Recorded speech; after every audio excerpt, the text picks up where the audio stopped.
A potluck dinner at a Lancaster church makes headlines after 6 foods test positive for botulism.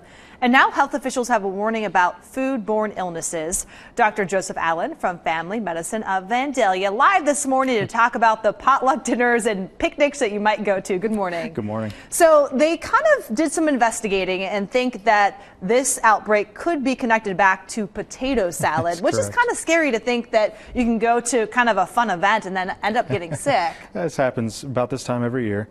People leave food out at a potluck. It sits outside for a while and things grow in it. I mean, we're surrounded by bacteria and that's just what happens. And talk about what actually it does to the body. Yeah, it's in this case it was a botulism toxin, which means the bacteria that they ingested doesn't actually cause the problem. It produces a toxin that causes the problem. The one death was attributed to some respiratory paralysis, and that's exactly what the poison does. It just paralyzes the muscles and allows you not to breathe.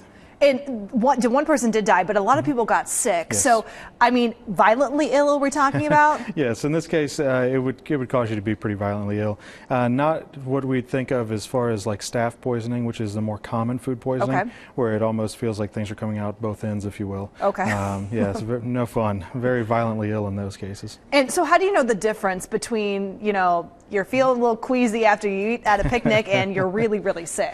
It's the severity of symptoms. Okay. About 1 in 6 people probably end up getting some sort of food poisoning over the course of a year. It's not uncommon to feel a little upset stomach, whether the food doesn't agree with you, whether maybe you had a little bit of food poisoning.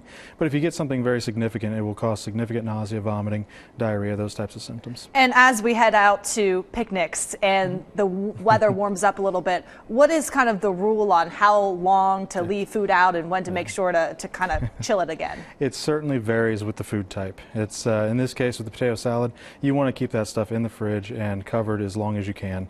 In this case, it probably got left out probably in excess of 16 to 24 hours. And when you kind of are looking at these prevention tips, cleaning is important too in this list. Cook, separate, chill, clean, and report. Yes, you really have to make sure to wipe down all the bacteria. Yes, you do. You want to clean and you want to make sure what you're using to cook with is clean. If you're handling uncooked food, you want to make sure that you do not use those same utensils after the food is cooked. All right, good tips. And have fun at those picnics, right? Certainly. All right, we have more information on our website. That is fox45now.com.